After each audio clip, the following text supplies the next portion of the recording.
Siap semuanya, kami dari kelompok Om Swastiastu. Dengan saya Rosita Maria Marpau. Dengan saya Filas Dea. Dengan saya Amos Sibarani. Dengan saya Marisa Grace. Dengan saya Lada Dulo. Kami akan menjelaskan beberapa keunikan dari berbagai bidang pada suku Bali.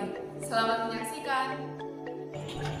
Oke teman-teman, sekarang kita akan bahas makanan khas dari Bali. Yang pertama yaitu ayam dan bebek betutu. Makanan Bali yang satu ini sangat populer karena rasanya yang nikmat, karena bumbu base genepnya yang jadi bahan dasarnya udah meresap hingga bagian terdalam dagingnya. Olahan ayam dan bebek ini dibalur bumbu lalu dibungkus dengan daun pisang.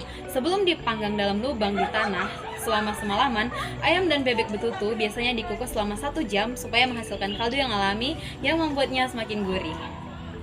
Sangat unik bukan? Nah, untuk makanan yang kedua adalah babi guling. Babi guling atau babi putar adalah sejenis makanan yang terbuat dari anak babi yang bagian perutnya diisi dengan bumbu dan sayuran seperti daun ketela pohon. Lalu dipanggang sambil diputar-putar sampai matang dengan ditandai dengan perubahan warna kulit menjadi kecoklatan dan renyah. Ciri khas dari babi guling yang pertama, aromanya yang khas dan harum dari bumbu-bumbu yang digunakan. Yang kedua, tekstur dagingnya yang empuk dan juicy. Yang ketiga, kulit yang crispy dan berwarna keemasan. Yang keempat, rasa yang gurih dan sedikit manis dari bumbu-bumbu yang digunakan. Dan untuk penyajiannya, babi guling biasanya disajikan dengan nasi putih lawar atau sayuran yang dibumbui dengan bumbu-bumbu khas Bali dan sambal matah atau sambal yang terbuat dari bawang. Yang kedua, kita akan membahas tentang pakaian adat Bali, yaitu payas madya. Tujuan menggunakan pakaian ini yaitu untuk menghormati dan menjaga kesucian adat Bali.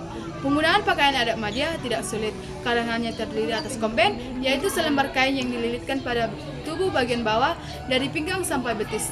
Kancrik atau selendang berfungsi sebagai ikat pinggang, dan yang terakhir udeng, yaitu kain yang berfungsi sebagai ikat kepala, dan baju yang dikenakan bebas asalkan rapi dan tetap sopan.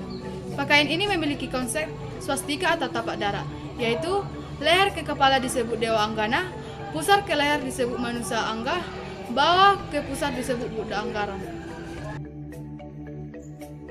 Yang ketiga, kita akan bahas tentang rumah adat Bali, yaitu aling-aling. Berikut beberapa informasi tentang aling-aling. Yang pertama, filosofi dan konsep arsitektur, yaitu rumah adat Bali dibangun berdasarkan konsep Trihata Karana, yaitu keseimbangan antara manusia dengan Tuhan, manusia dengan sesama, dan manusia dengan alam.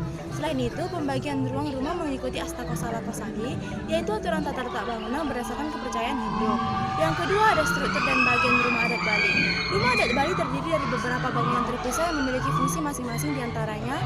Yang pertama ada angkul-angkul, yaitu gerbang rumah masuk yang khas dengan atap berbentuk candi.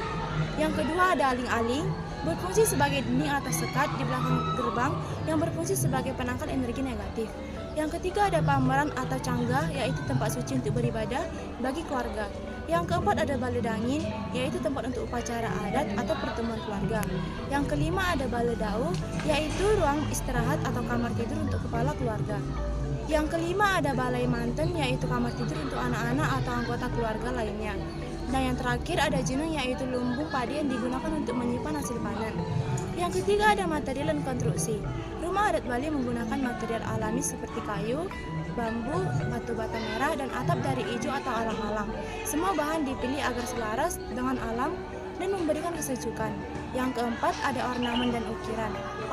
Ukiran khas Bali sering menghiasi dinding, pintu, dan gerbang. Motifnya dari alam, mitologi Hindu, dan lain-lain.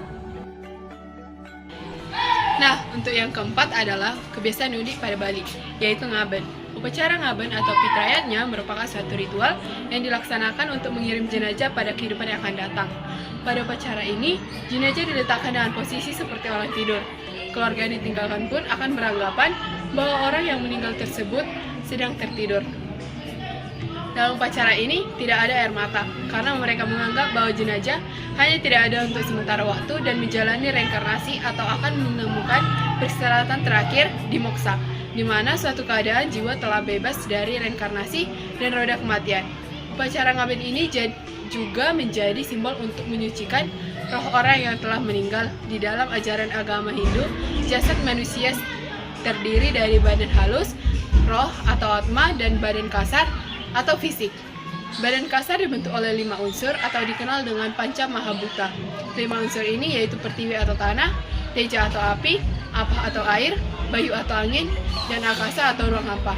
5 unsur ini menyatu membentuk fisik dan kemudian digerakkan oleh roh. Jika seseorang meninggal, yang mati sebenarnya hanya jasad, sedangkan rohnya tidak mati. Oleh karena itu, untuk menyucikan roh tersebut perlu dilakukan dengan upacara ngaben atau fitrayatnya untuk memisahkan roh dengan jasad kasar.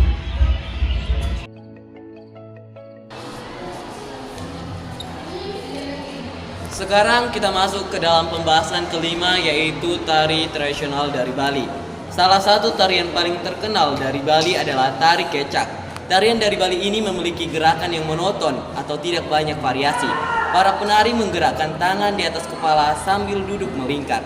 Tak ada alat musik yang dimainkan pada saat tari kecak berlangsung. Para penari akan mengeluarkan suara cak cak cak sehingga membuat musik akapela.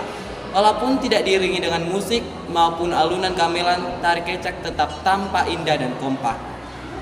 Gerakan yang dibuat oleh para penari tersebut dapat tetap serama itulah yang menjadikannya bernilai seni tinggi dan disukai oleh para wisatawan.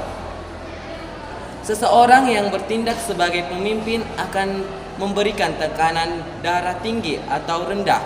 Seseorang lainnya mengantarkan alur cerita. Dalam tarian ini ada beberapa properti yang terlihat seperti bara api, bunga kamboja, gelang kerincing, selendang hitam putih, topeng, dan tempat sesajen yang membuatnya terkesan semakin sakral dan mistis.